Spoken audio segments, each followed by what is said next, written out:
കാറ്റത്തെ കിളിക്കൂടിൻ്റെ ഇനി വരാൻ പോകുന്ന ഒരു അടിപൊളി എപ്പിസോഡിൻ്റെ റിവ്യൂ ആണ് പറയാൻ പോകുന്നത്. ഇഷ്ടപ്പെട്ട ഈ ചാനൽ ഒന്ന് സബ്സ്ക്രൈബ് ചെയ്ത് സപ്പോർട്ട് ചെയ്യുക. അങ്ങനെ സുധീഷ് ആ പെൺകുട്ടിയെ കാണാൻ വേണ്ടി ബസ് സ്റ്റോപ്പിലോട്ട് പോവുകയാണ്. അങ്ങനെ ബസ് സ്റ്റോപ്പിൽ ചെല്ലുന്ന സമയത്ത് ആ പെൺകുട്ടിയുണ്ട് അവിടെ. അങ്ങനെ ആ പെൺകുട്ടിയെ തന്നെ ഇങ്ങനെ സുധീഷ് ഇങ്ങനെ നോക്കിക്കൊണ്ടിരിക്കുകയാണ്. ആ കുട്ടിയും സുധീഷിനെ നോക്കി നിൽക്കുന്നുണ്ട്. എന്നിട്ട് അവർ പരസ്പരം അങ്ങോട്ടേക്കും ഇങ്ങോട്ടേക്കും ചിരിക്കുകയാണ്.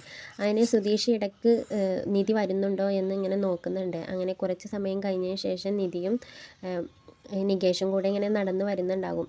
നികേഷ് പറയും, ആ പെൺകുട്ടി എന്നെയാണ് നോക്കുന്നതെന്ന് ഞാൻ കരുതി, പക്ഷേ സുധീഷ് ഏട്ടനെയാണെന്ന് പിന്നീട് അറിഞ്ഞു.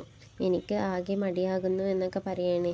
ഞാൻ വെറുതെ ആഗ്രഹിച്ചു എന്നൊക്കെ പറയണേ. ആ സമയത്ത് നിധി പറയും, നീ ചെറിയ പ്രായമല്ലടാ, നിനക്ക് ഇനിയും ഒരുപാട് സമയം ഇരിക്കുന്നുണ്ട്. നിനക്ക് പറ്റിയ നല്ലൊരു പെൺകുട്ടി നിൻ്റെ അടുത്തോട്ടേക്ക് വരും. ഞാൻ തന്നെ കണ്ടില്ലേ, കോളേജിൽ പോകുന്നു, പഠിക്കുന്നു എന്ന് മാത്രമാണ് എൻ്റെ ചിന്ത എന്ന് പറയണേ. പിന്നെ അവർ വരുന്ന കാര്യം സുധീഷ് ഇങ്ങനെ കാണുന്നുണ്ട്. അങ്ങനെ സുധീഷ് ആ പെൺകുട്ടിയുടെ മുന്നിൽ ഒന്നും കൂടി ആളാവാൻ ശ്രമിക്കുകയാണ്. അങ്ങനെ സുധീഷ് കണ്ണട വെച്ച് കണ്ട് ആ പെൺകുട്ടിയുടെ മുന്നിൽ ഇങ്ങനെ ചിരിച്ച് നിൽക്കുകയാണ്. ആ സമയത്ത് നിധി അത് കാണുന്നുണ്ട്. അപ്പം നിധി നികേഷിനോട് പറയാണ്, സുധീഷ് കണ്ടില്ലേ, ആ കണ്ണടയൊക്കെ വെച്ചിട്ടാണ് നിൽക്കുന്നത് എന്ന് പറയാണ്.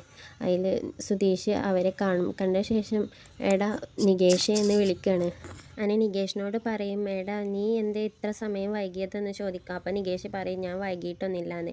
അപ്പം നിധിയോട് സുധീഷ് പറയും, നിധിയും ഉണ്ടായിരുന്നു, ഞാൻ നിധിയെ കണ്ടില്ലെന്ന് പറയണത് നിധിക്ക് ഇഷ്ടപ്പെടില്ല. അങ്ങനെ സുധീഷ് പറയും, ആ പെൺകുട്ടി എന്നെ തന്നെ ഇങ്ങനെ നോക്കി നിൽക്കുകയാണ്, എങ്ങനെയുണ്ട്, എന്നെ കാണാൻ ഭംഗിയില്ലെന്ന് ചോദിക്കുകയാണ് നിധിയോട്. ആ സമയത്ത് നിധി വേണോ വേണ്ടോ എന്ന് വെച്ചിട്ട് ഉണ്ടെന്ന് പറയണം.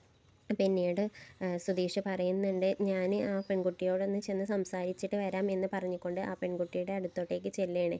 അതിന് ആ പെൺകുട്ടിയും സുധീഷിനെ ഇങ്ങനെ നോക്കി ചിരിക്കുന്നുണ്ട്. അങ്ങനെ സുധീഷ് ആ പെൺകുട്ടിയുടെ അടുത്തോട്ടേക്ക് ചെന്നിട്ട് കുട്ടിയോട് പറയും ഹായ് എന്ന് പറയണം. ആ സമയത്ത് ആ പെൺകുട്ടി ഹായ് എന്ന് പറയും. അപ്പോൾ സുധീഷ് പറയും, നികേഷിനോട് പറഞ്ഞിരുന്നില്ലേ എൻ്റെ നമ്പർ വേണം, എന്നെ ഒന്ന് പരിചയപ്പെടണം എന്ന് സംസാരിക്കാനൊക്കെ ഉണ്ടെന്ന്. അപ്പോൾ ആ പെൺകുട്ടിയും പറഞ്ഞിരുന്നു എന്ന് പറയണേ. അപ്പോൾ സുധീഷ് പറയും, എൻ്റെ പേര് സുധീഷ് എന്നാണ്. അപ്പോൾ ആ പെൺകുട്ടി പറയും, എൻ്റെ പേര് ഗായത്രി എന്ന്. അങ്ങനെ സുധീഷ് ചോദിക്കും, എവിടെയാണ് പഠിക്കുന്നതെന്ന് ചോദിക്കും. അപ്പം ഞാൻ സിറ്റിയിലാണ് പഠിക്കുന്നത്, ബികോമിനാണ് പഠിക്കുന്നത് എന്ന് പറയുകയാണ്. അങ്ങനെ സുധീഷ് പറയും, നല്ല വോയിസ് ആണെന്ന് പറയും. ആ സമയത്ത് ഇതൊന്നും ഇഷ്ടപ്പെടാതെ നിധി ഇങ്ങനെ നോക്കി നിൽക്കുകയാണ്. സുധീഷ് അങ്ങനെ ആ പെൺകുട്ടിയോട് സംസാരിച്ച് നിൽക്കുന്നതൊന്നും ഇഷ്ടപ്പെടാതെ നിധി അവിടെ നിൽക്കും. അപ്പോൾ സുധീഷ് ഇങ്ങനെ ഇടയ്ക്കിടയ്ക്ക് നിധിയെ നോക്കുന്നുണ്ടാവും. അങ്ങനെ നിധി അവിടെ നിന്നും ഒരു ഓട്ടോ വിളിച്ച് പോകും ദേഷ്യത്തോട് കൂടി. പിന്നീട് നിധി ഓഫീസ് വിട്ട് വീട്ടിലോട്ട് വരും. ആ സമയത്ത് സുധീഷ് അവിടെ ഉണ്ടാവും. പക്ഷേ നിധി സുധീഷിനെ മെയിൻറ്റ് ചെയ്യില്ല. അങ്ങനെ അകത്തോട്ടേക്ക് പോകും. അങ്ങനെ വീടും പരിസരവും ഒക്കെ വൃത്തിയാക്കണം. ആ സമയത്ത് നിധി ചോദിക്കും, ഇവിടെ സുധീഷ് ഉണ്ടായിരുന്നോ, ഞാൻ കണ്ടില്ലായിരുന്നു എന്ന് പറയാണ്.